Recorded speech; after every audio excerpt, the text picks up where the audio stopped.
hídrica e a mão de obra, né, que também é menor do que se necessita, né, Tiago? Tem menos pessoas para trabalhar envolvido com a questão da água do que o que necessita. Então não consegue dar conta. Se você liga lá na tua casa tem um vazamento, os caras não vão reparar em menos de 24 horas. E aí milhares de litros de água se perdem. Quando envolve a população, aí eu acho que a coisa toma outra figura, entendeu? Porque a ideia, eu não acho que é tão de pedir socorro para a população, mas de responsabilizar a população. E aí, nós, enquanto pessoas físicas, somos quem gastamos menos, entendeu? 5% só da água é o que a gente usa. O restante é para a indústria e pro campo lá, como é que fala? Agricultura. Os bois. Que é uma agricultura também que chega pra gente, pra alimentação e outras coisas, mas a finalidade ela é comercial, ela é industrial, ela não é de subsistência, né? Então, se você tem um agricultor familiar, você não é o grande utilizador não é o grande consumidor de água, nem o cara que desperdiça mais, né? Vamos lembrar também que aquele executivo da Nestlé recentemente fez uma publicação nas mídias aí um pouco meio impactante, assim, falando assim que a água não deveria ser um bem de graça para a população, mas que ela deveria ser algo comercializado. Que já assim, mas... que deveria ser terceirizado. Isso aí. Isso acontece no documentário do Milton Santos. Alguém vai ser dono da água. Isso, alguém vai ser dono da água para vender a água, para poder comercializar. Alguém ser dono, tipo, a empresa que ele é o CEO, Isso aí. Tipo a Nestlé. E isso tem uma crítica bem interessante no documentário Uma Nova Globalização, do Milton Santos, que é um sociólogo, é bem antigo esse documentário. Milton Santos, geólogo, né? E aí, assim, pontua umas manifestações que aconteceram na Argentina no começo do século XX, que já era em relação à questão da água. Eles estavam querendo privatizar a água, e aí a população saindo à rua também, e eles provocando essa reflexão, que isso provavelmente aconteceria alguns anos aqui também no Brasil. Como a gente também viu essa semana, lembrando positivamente o episódio do Lucas Silva e Silva, na TV Cultura, do programa Mundo da Lua, dos anos 80, em que houve um anúncio, né, no programa. O programa anunciava que não tinha mais água, que as pessoas não tinham mais que tomar banho, não tinha água para fazer comida. E aí existia uma disputa pela água ali, né, entre os familiares, assim. Então, a gente regredindo aos instintos por conta de um bem essencial. Porque a água é um bem essencial. Oi, né? Meu amor, de novo essa questão, quando toca no nosso calcanhar, a gente começa a se mexer, né? Então, já faz tempo que a gente... Na minha casa são 2 caixas, na casa da minha mãe. E aí, olha a conversa que a gente faz, que é quando... mãe, mas 2 caixas, eu acho que se fizer mesmo esse racionamento que eles estão prometendo de 5 dias sem água com 2, a gente consegue se manter. Mas os vizinhos não conseguem. Então, a gente, claro que se um vizinho for lá pedir um balde, tomar banho, sei lá, a gente vai proporcionar. Então, como é que a população também se envolve em questões como essa, né? Um banho que antes eu demorava, sei lá, 10 minutos, agora eu tomo um de 5, com o hábito de me ensaboar, molho, né, me ensaboo com o chuveiro desligado e depois ligo de novo para tirar. Então a gente começa a criar um senso de cooperação grande e quando que eu acho que é correto. Então eu só estou partilhando porque eu acho que a gente também tem que tomar parte aí dessa crise toda. Mas quando na verdade algo já deveria ter sido feito há muito tempo, né? Então há 10 anos, 15 anos, estudos indicam que a água ela vai ser escassa mesmo, e aí a gente até fala, vai ser guerra, motivo de guerra, né? As pessoas vão guerrear por conta da água e tal. E aí não tarda a gente achar que se alguém quiser comercializar mesmo, alguma parcela da população vai ficar sem água. E se a gente for pensar, assim, eu conheço pessoas que não têm caixa d'água em casa. A gente tem caixa d'água em casa. Então, quando a água falta, e a ideia, parece que do governo aqui do estado de São Paulo também agora, por causa da seca, é você ter 4 dias sem água e 2 dias com água. 5 sem, 2 com. Então, mas então a gente pensou pensou em 6, 4 com, 4 sem, 2 com. Tá sendo discutido aí. 4 sem, 2 com. E o outro fica fazendo, a gente faz o quê? A gente chora. O outro fica em casa. Mas pensa assim, a gente não tem caixa d'água que você consegue ainda manter durante alguns períodos. Tem gente que não tem caixa d'água em casa. A população mais pobre não tem caixa d'água. As comunidades que são afetadas também não tem água. água, assim, para poder guardar. Não, e aí, assim, quem tem como consumir, quem tem, né, é melhor financeiramente, vai poder adquirir água. Também. E quem não tem, vai fazer o quê? Vai morrer de sede, vai morrer de fome, porque a água a gente não depende só para tomar banho, né, gente? A água você faz alimento, tem a questão da higiene. Eu fico pensando a gente naquela questão epidêmica que teve no século XIX, a gente não tinha nenhuma, né, higiene, as pessoas morriam de todo o tipo de epidemia de varíola, porque não tinha água, né, defecavam na rua, a situação foi calamitosa. Então, depois disso, foi se pensando, né, nessa questão sanitária. De saneamento básico. E como é que vai ficar na nossa questão do saneamento? Que nem Guarulhos tem esgoto há pouco tempo. Tem cidades... Guarulhos é enorme. É verdade. Agora, imagina outros municípios grandes. Será que tem esgoto? Eu fui para Juruti, que não tem serviço de saneamento básico, entendeu? Então, o esgoto corre a céu aberto no meio da floresta amazônica, não tem. O esgoto cai na rua, entendeu? Então, agora que estão se pensando em pavimentação e na questão do saneamento ali, do tratamento da água, né? Posso ler, Ivi? Claro.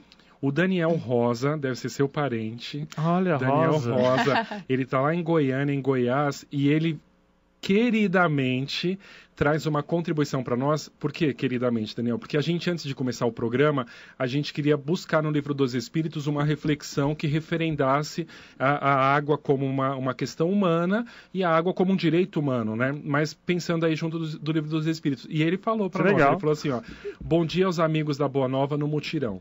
Sobre o racionamento de água, mais em São Paulo, existe uma relação com o Livro dos Espíritos na lei de conservação que trata da necessidade e do supérfluo. E há com a lei de amor e caridade, na solidariedade, de auxiliar o próximo na medida do possível. Obrigado a todos e um grande abraço, Daniel de Goiás. Querido. Ele coloca como perguntas, né? Ele colocou como perguntas. Mas não é pergunta, é fato mesmo. O que você disse é um fato. E aí, se a gente depois quiser ir procurar nas questões da lei de conservação e de amor e de caridade, a gente vai no Livro dos Espíritos, mas trazendo um pouco para uma visão mais espiritualista, né? A gente vive em sociedade, então o ser humano ele é condicionado a viver em solidariedade e em sociedade e condicionalmente a gente é solidário um com os outros, né? Então, como é que a Ivy tem uma criança pequena e ela vai ver lá o filho da vizinha que não tem água? Como assim? Não, vem aqui, fica na minha casa, não é? Ou passando alguma necessidade. Mas você vê como, assim, tudo é perfeito, né? Deus é perfeito, o universo é perfeito, as situações são perfeitas. Porque a gente só aprende, só evolui, só cresce a partir das experiências, né? Então, a gente, quando veio para esse planeta, a gente estava com os recursos todos íntegros, né? A gente não recebeu o planeta meia boca, a gente recebeu ele inteiraço. Então, a gente vem sofrendo as consequências das nossas próprias atitudes. Só que, ao mesmo tempo, como existe o lado benevolente da natureza, então o que a gente vai começar a aprender? A rever os nossos hábitos e valores morais também a partir disso, né? Então, ou a gente quer continuar sobrevivendo, então, para continuar sobrevivendo, eu preciso o quê? Eu vou degladiar, eu vou ir para a violência, ou eu vou mudar os meus hábitos? Eu vou começar a pensar de uma forma ecologicamente mais apropriada para todo mundo, pensar no coletivo. Então, acho que a humanidade está começando, pelo menos aqui em São Paulo, sair um pouco do seu próprio ego, da sua viagem, né? Que a gente fala da sua egotrip, que ainda só existe mais esse próprio. Os paulistanos que andam achando que são o rei dono da do cocada país, preta, né? Que queriam até pouco tempo dividir o país, só que aí, se for escolher ficar do lado que eles queriam dividir o país, não tem mais água. Do outro como lado sou nordestino, tem. vou pra riba. Não é? Então, assim... Tem até uns loucos agora que querem dividir, querem fazer o estado de São Paulo um país. Queriam emancipar São Paulo e desconsiderar os outros estados, porque então eram tecnicamente inferiores. Agora, se precisarem captar água e for do outro estado tecnicamente inferior, então pode? Mas isso não é uma lição boa, né? É uma ótima lição de moral. Meu amor, pra não rever, é uma fábula, né? Uma É. fábula. Porque o próprio slogan de São Paulo, né, na bandeira da gente, não sou conduzo, não sou conduzido. O hino de São Paulo é um hino também um tanto quanto vaidoso, né? E aí tem músicas aí, São Paulo, terra da garoa, terra de gente boa. não é mais tão assim, né? Tanto terra da garoa como terra de gente boa. Não, até chove, mas a gente tem que começar assim, a terra da captação da água, acho que começar todas as metáforas, né? Um ponto importante também, assim, é que esse volume morto, para a gente poder entender, ele é uma reserva técnica que existe na represa que fica abaixo das comportas. Nunca foi utilizado para consumo, porque tem lodo e tudo mais, e tem especialistas falando que até pode ter metal pesado, águas impróprias para consumo. E está sendo utilizada do volume morto. Do volume morto. Que é a reserva técnica que fica abaixo das comportas da represa. Ou seja, e tem gente falando lá, especialistas falando lá, que uma água que não poderia ser consumida, porque tem metal pesado, lodo, coisas assim que são impróprias para consumo. Mas a Sabesp falou que não, é viável e tudo mais, e está fazendo a gente consumir essa água hoje. Vamos lembrar, gente, que a água que a gente bebe hoje, que toma banho e tudo mais, são águas de reuso, água praticamente que vem proveniente do esgoto. Não chama água, né? Não era água coisa, mas não é água, né? Ô Ti, ô Ivizinha, o Thiago toca numa questão muito importante que assim, tudo que a gente não quer no programa é sermos levianos ou criarmos uma atmosfera de pouco amor, né? O que a gente faz é trabalhar com a verdade, entendeu? Então, sim, o governador, com todo o respeito que a gente tem pela figura pela representação que ele tem pelo Estado, mas ele precisa agir com mais capacidade técnica, porque as pessoas vão começar a se incomodar cada vez mais. E eu estou dizendo isso pelo seguinte, tem um filtro no meu trabalho, que é aqueles filtros que ficam que fica na parede, sai água gelada e tal, é um filtro assim. E tem uma mangueirinha que está bege. A mangueirinha era transparente e agora a mangueirinha está bege. Então, é verdade que a água vem com outra cor sim, entendeu? Sim. Então, a água está saindo com outra cor sim. E aí você fala, caraca, que qualidade é essa de água? Então, eu posso tomar dessa água? Não, eu tenho que comprar água de galão, porque se for para fazer mal, então é preferível comprar um outro tipo de água e assim, eu tenho visto recorrentemente vários amigos também sofreram de algumas viroses aí, problemas de estômago. Então, assim, eu não sei se pode ser da água. Pode ser da água, né? Então, pela qualidade, inclusive. Então, acho que a gente também tem que sair um pouco da nossa zona de conforto e começar a questionar os governantes, né? A Câmara é a casa do povo, né? A gente elegeu as pessoas para lutar pelas nossas causas. A gente tem muitos problemas no país. Temos problemas com corrupção, temos problemas com saúde, com educação, mas também temos esse problema agora. Então, acho que a gente tem que começar a priorizar as nossas causas para lutar em favor de todos, não a favor de guetificação. Esse é um problema de todos, Só para não gerar nenhum pânico na população, o Michel está falando lá que a água é imprópria. Assim, tem essas preocupações realmente de alguns especialistas, mas assim, a Sabesp garante que a água que a gente bebe, que a gente consome, ela é própria para consumo. Para não gerar nenhum pânico, mas tem essas preocupações sim, isso é importante a gente levantar. Tem que levantar porque é para a gente questionar e cobrar dos governantes. E aí, realmente a Sabesp está aí, está tudo certinho, né? Como é que está o índice? Porque a gente... mesmo porque eles falaram que não ia ter que não era racionamento. Não, na campanha do Geraldo Alckmin, ele disse várias vezes, não vai faltar água em São Paulo. Não vai ter racionamento em São Paulo. O que a gente está fazendo é diminuir o fluxo, ou seja, isso é racionamento. Isso é racionamento. Está dando outro nome.